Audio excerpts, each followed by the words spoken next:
I have a 1652 copy of Elias Ashmole's Theatrum, Chemicum, Britannicum. In it is the secret to creating the Philosopher's Stone. What is that? The Philosopher's Stone was basically the secret manuscript to create gold. So the secret's in this book? The secrets are in this book. I have a 1652 copy of Elias Ashmole's Theatrum, Chemicum, Britannicum.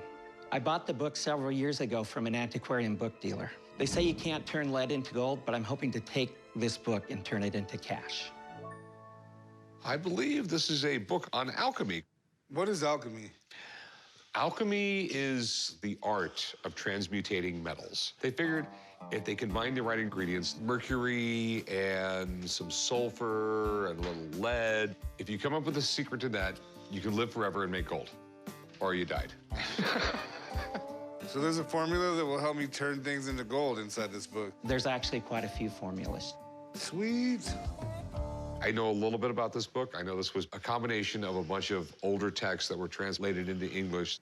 Technically, this book was illegal, and the practicing of alchemy when it was printed was a capital crime because all the countries of Europe believed if you were actually able to come up with a formula for making gold, all the gold in their treasuries would be worthless. So there's also books on alchemy that the Catholic Church actually wrote down on a list. This is a heretical book. And I think the exact punishment for being caught doing alchemy at the time was to be hung from gilded gallows. There were scientists genuinely trying to create gold and thought they might have created something. And then there was a lot of charlatans who were going around selling, I got the secret manuscript, It's a very interesting history. This diagram here contained the key to all the secrets that are in this book. Have you ever heard of The Ninth Gate? Yes. The movie with Johnny Depp? The folding diagram there is called the 12th gate. The 9th gate is a fictional reinterpretation of the 12th gate, which that is an actual illustration from. There's a lot of interesting things that are going on in that book. I think it's really, really cool. How much do you want for it? I want $23,000. I need someone to look at it. I just don't know nearly enough about this book. That's great. Give me 5 minutes. No problem. Here it is, The Philosopher's Stone. Yes, all right. I know this book. This has sort of a fraught history. Up until about 1500, alchemical works, even though the printing press had been around for 50 years, were not printed because the idea was there was only a small circle that kind of kept this among themselves, and they didn't want the public to know. And it was very important influence on later scientists. Notably, Isaac Newton used this a lot. It was his most consulted alchemical text. Okay. What kind of condition do you think it's in? Let's see. Okay, because one of the things about this book is that it's really hard to find complete. It has the folding plate, which most copies don't have. That said, the thing that appears to be missing in here is a full-page engraved plate that's supposed to go here. In addition to that, looking at the condition here, this is a lot of repairs, and it's like full page. Like, it's really hard to tell here, too, like, if this entire piece here was missing. I see. So what do you think it's worth?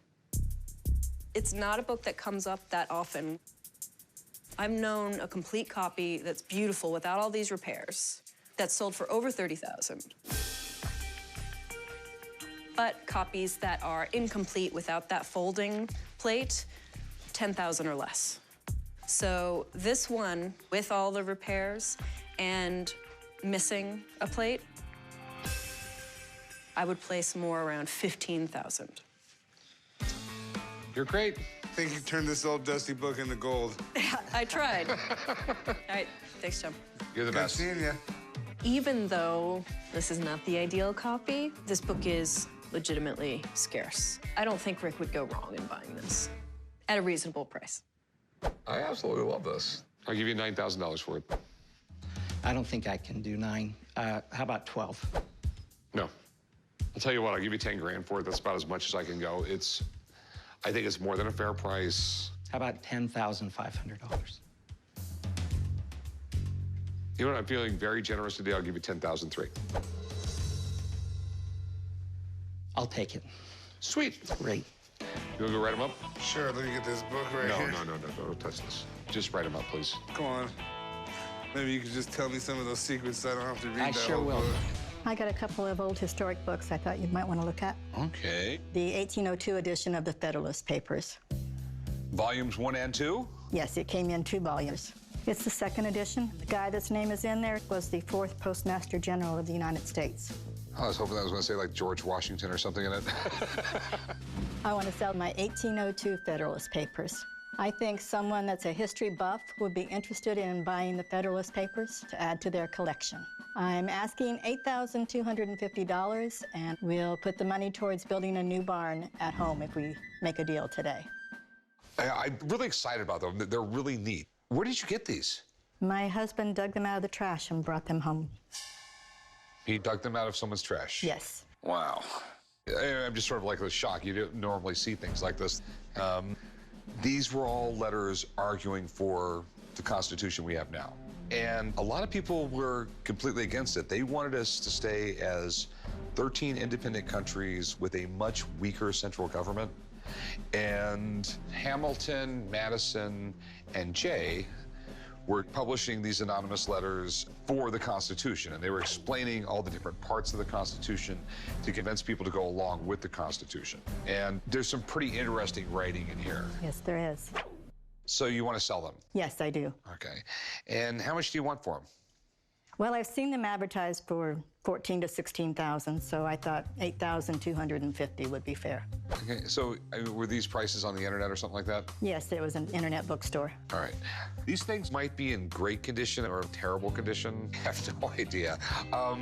Do you mind if I have someone look at them? No, that'd be fine. Okay, I have a friend who knows everything there is to know about this stuff, and she's probably going to completely nerd out on these. Okay, so... Okay.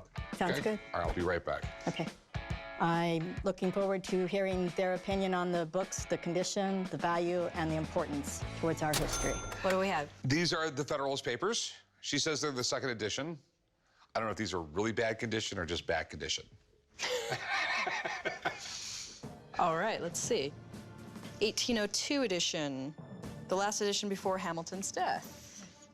And Hamilton's early death by duel was, in fact, really kind of a shame for American history because he doesn't often get his due. Hamilton's a really important guy. He essentially established the economic foundations for the federal government. He wrote many of the essays here, and this is one of the great works in American history. I mean, it's huge, and it's something that every collector wants. But we gotta stop for a second.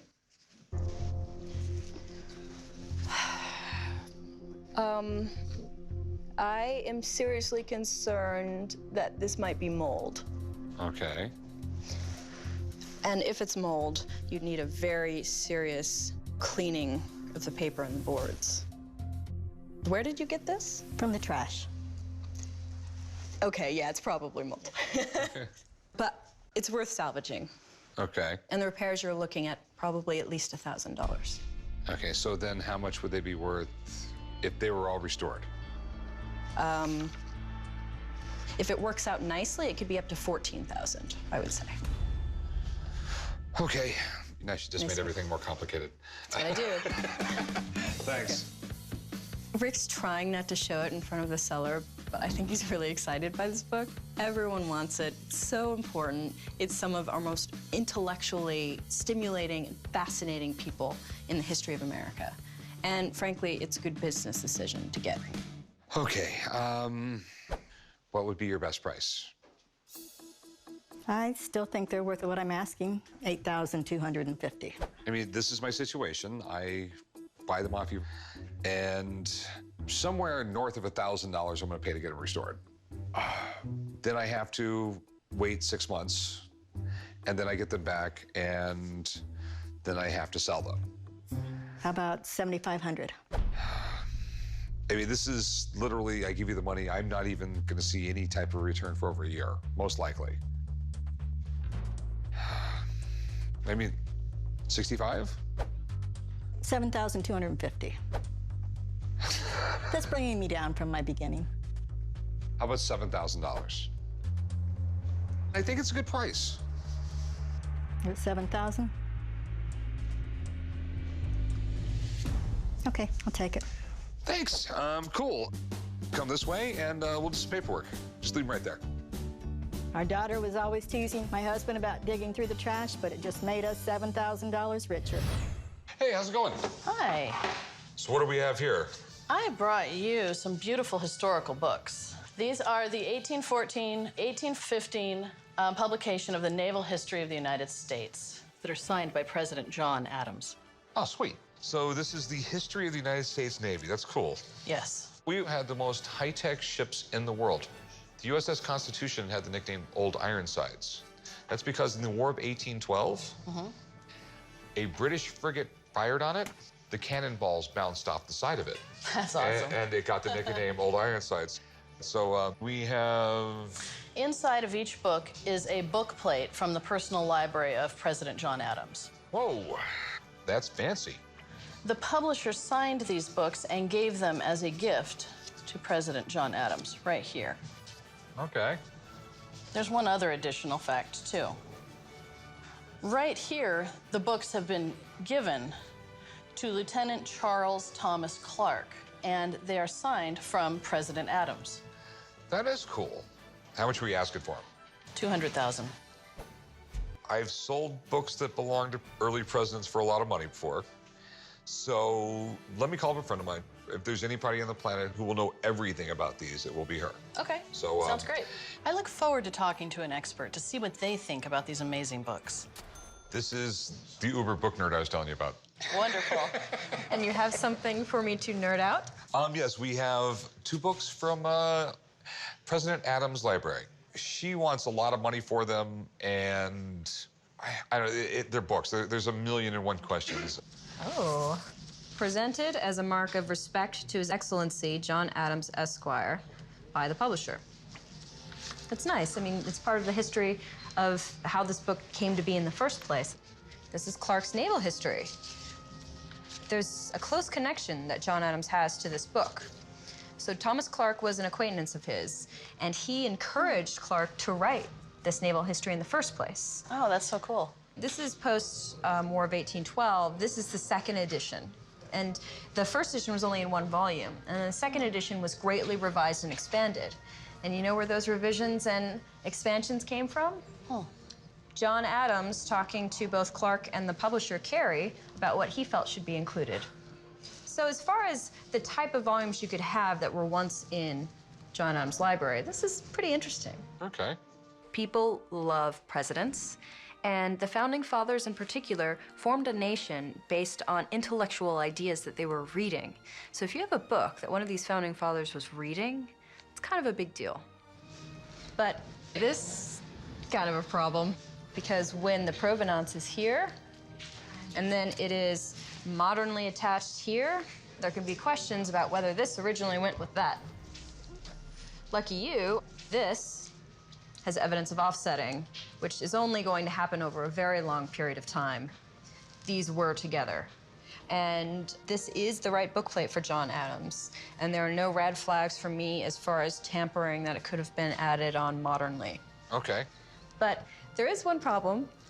The thing that gets people really excited is when you have writing in the person's hand. This is not John Adams' hand. And this is 1817. Adams suffered from palsy. He very often wouldn't write things himself. You can still find letters from this time, but he had secretaries do a lot of his writing. That means you're losing one of the major reasons that people collect such a volume. So, for that reason, I would evaluate this more around the range of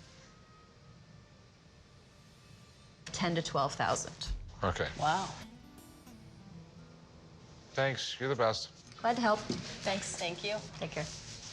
Where I work, we sell autograph letters by John Adams. I'm very familiar with his autograph. I'm very familiar with his handwriting. It's something that I can recognize immediately. And that's what I did not see when I opened the book today.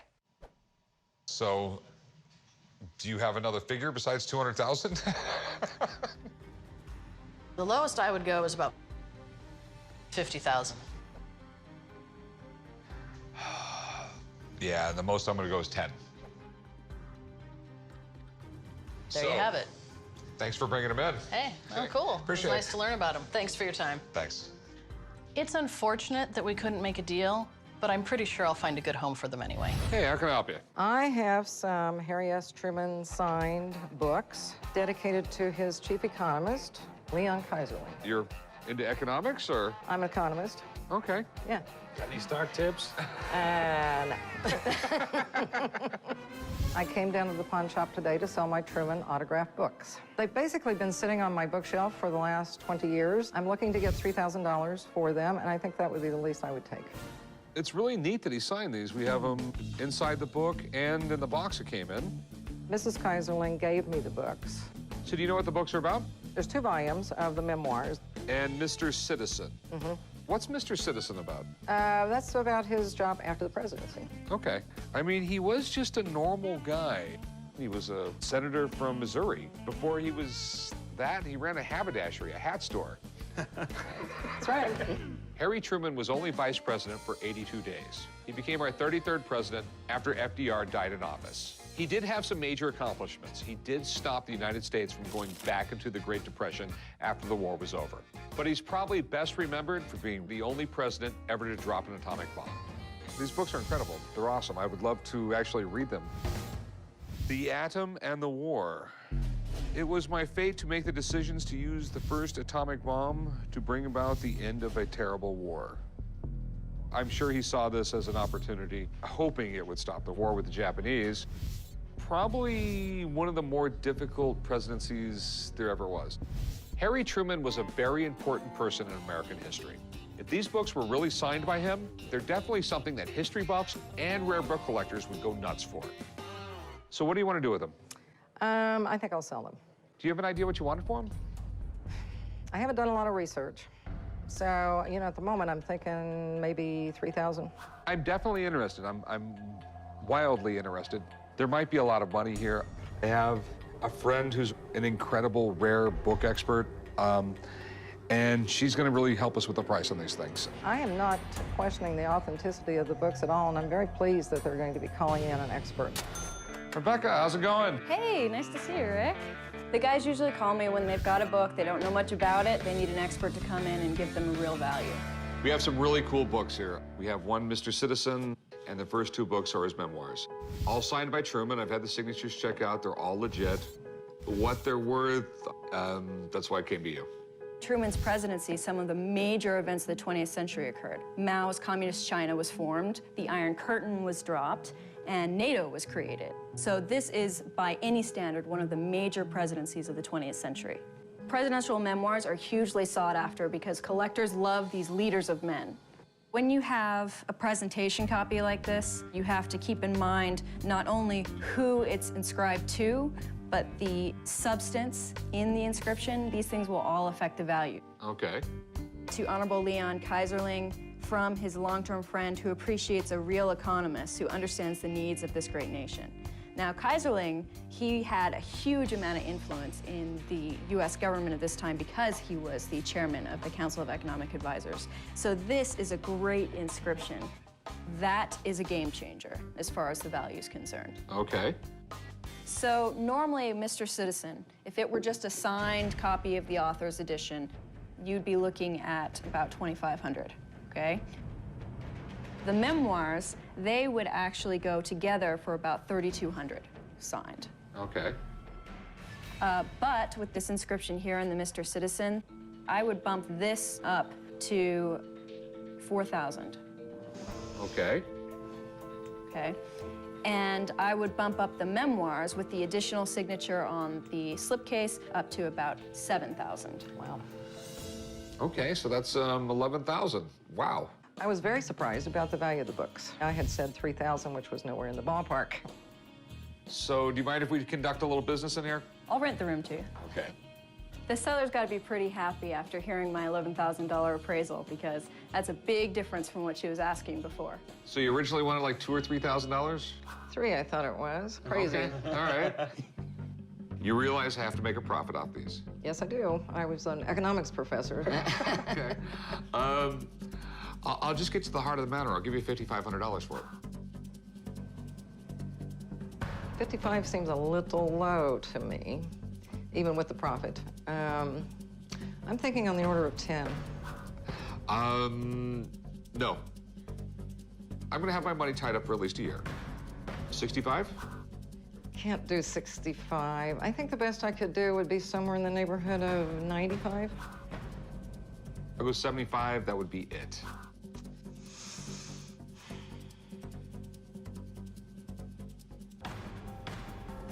I just don't think I can do it at 75, but I thank you.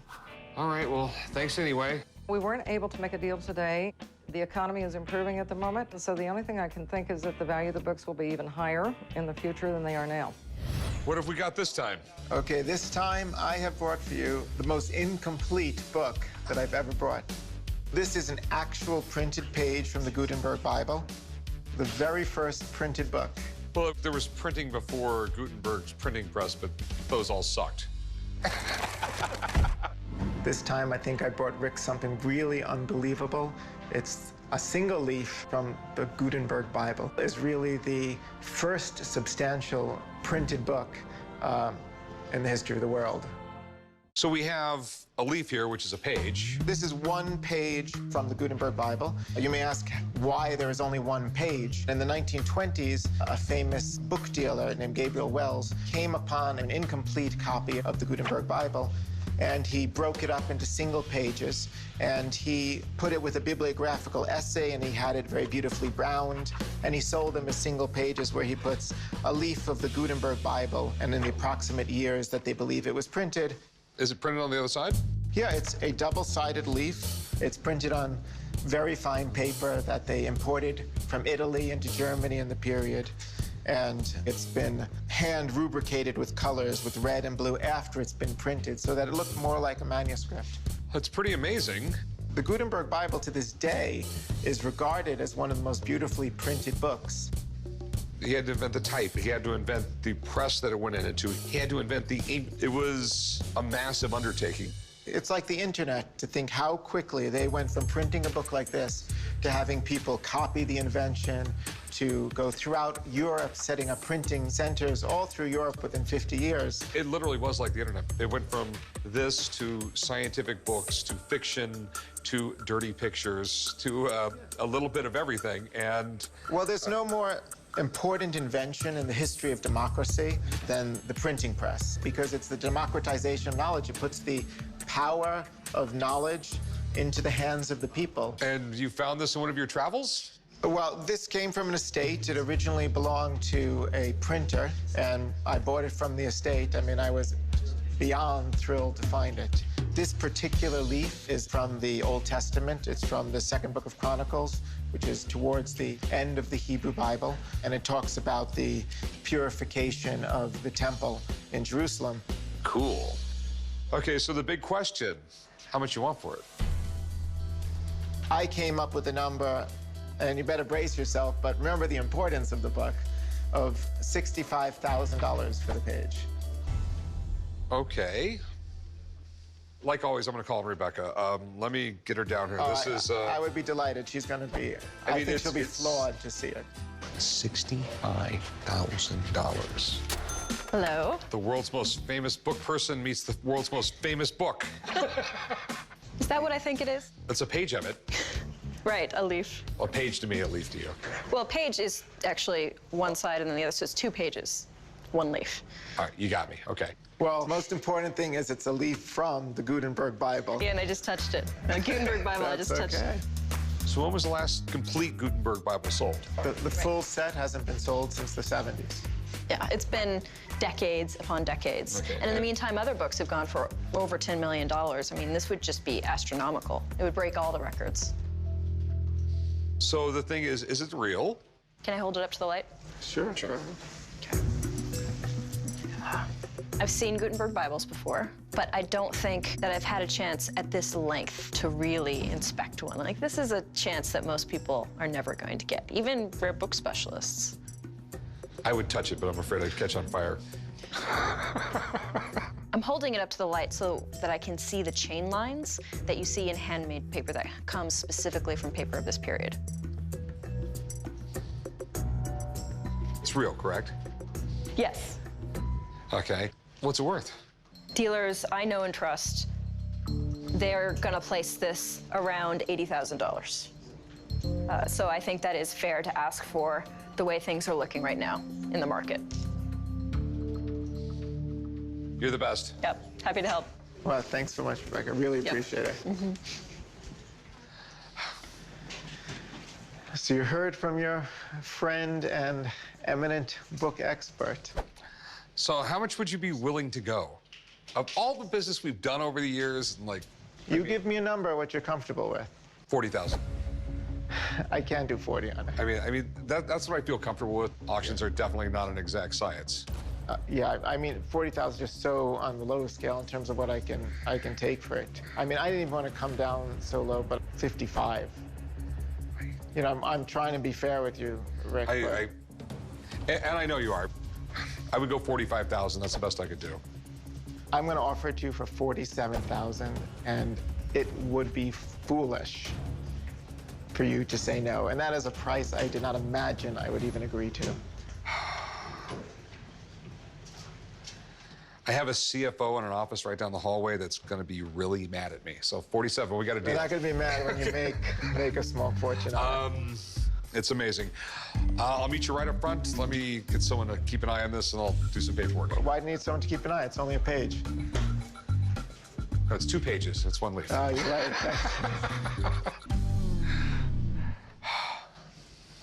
That's right. I now own a page of the Gutenberg Bible. Hey, it's you again. What do you got? Brought for you a book, the Book of Mormon. Is it the play or the book? It's definitely the book. It's even harder to get this than tickets to the play. Oh, that must be really difficult then. A lot of times, theological books are not that valuable. They tended to produce them in great quantities, but the Book of Mormon is very rare. Tried to read a little bit of it. I did the Wikipedia thing instead to read more about Mormonism, but I didn't want to handle the book too roughly. I come back to the shop because, from my experience, Rick has a real appreciation of American history, and he also pays fair prices. That is really, really cool. So, not an expert on Mormon religion, but what they believe is that Joseph Smith went out into the woods and wrote the Book of Mormon because of some plates he undug out in the woods or something like that. I don't know the exact story. Yeah, I mean, the Mormons were really important to American history. You know, they started more or less the westward expansion of the United States, and they even in the 1850s helped found a small town you might be familiar with, Las Vegas. That's right. Literally, like less than a mile from here is the original Mormon settlement. Yeah, that's right. Mormons played a key role in the western expansion of the U.S. This book isn't just significant to Mormons. It's a unique historical document. All right. Is it an older version of it, or? Yeah, well, this is a version that was printed actually in 1842, but it's considered one of the most collectible versions of the book. Okay. It's the last edition that was published in Joseph Smith's lifetime. 2 years after this edition was printed, he was actually murdered. And that was just before they were persecuted again and then started on their way to Utah. Okay. Now, big question is, as usual, how much? Well, don't get scared by the price, but, you know, this one wasn't printed in many copies, maybe 600-something copies, and not a lot survived today because people read them like the Bible. So I was going to ask something on the order of like $25,000 for it. Damn. Well, you know the drill. You've been in here enough times before. I'm going to call Rebecca down to help me out. Yeah, I'd love to get her opinion, so.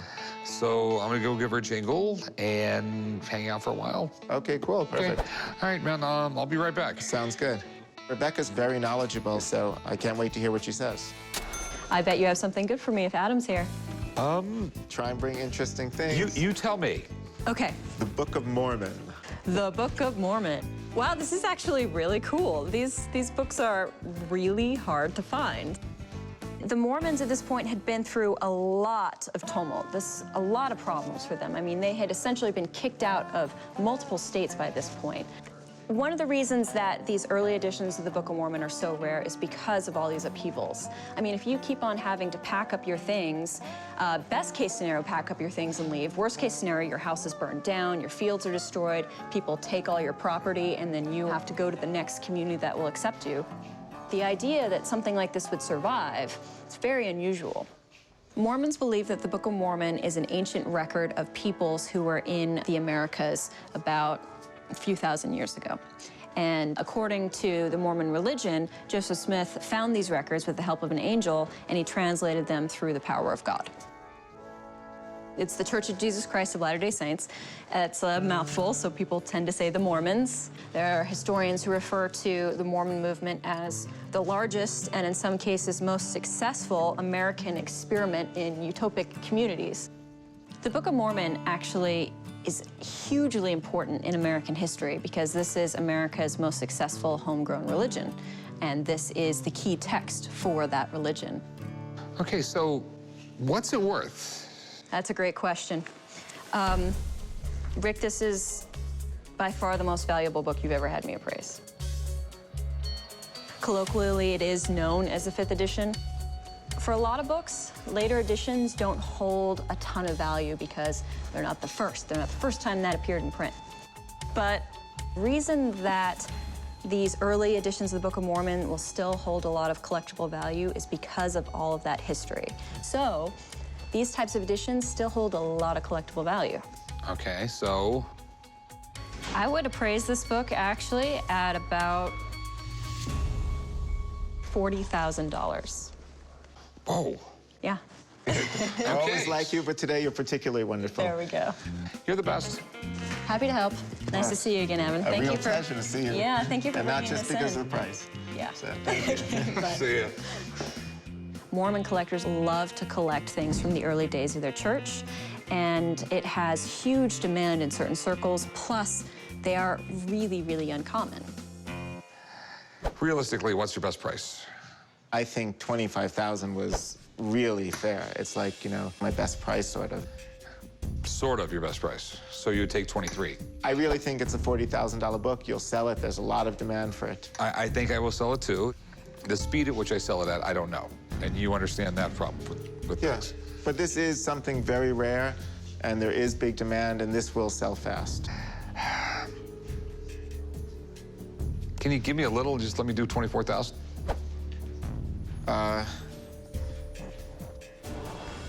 You gave me an extra 1,000 last time. This time I'll give it to you, so we'll do it that way. It's a deal. $24,000. Okay. All right, I'll meet you over there. I'll give you money. You want cash or a check? I'll take the cash, I think. Okay. I mean, well, you know what? I'm gonna take this with me. Yeah, it's too valuable just to leave lying around. Yeah, I'm not gonna so. lay on the counter. Okay. When Rebecca said $40,000, I felt it was like, maybe like Joseph Smith when he found the plates. Hallelujah.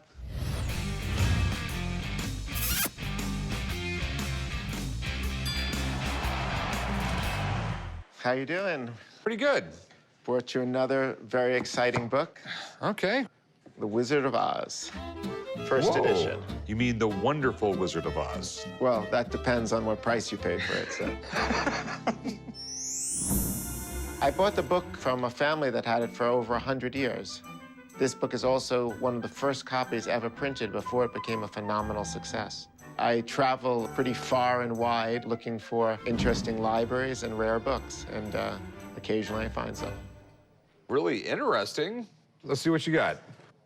This is actually not only a first edition of the book, but this is actually a signed first edition. That is definitely cool. Besides maybe Alice in Wonderland, there was never really any books like this.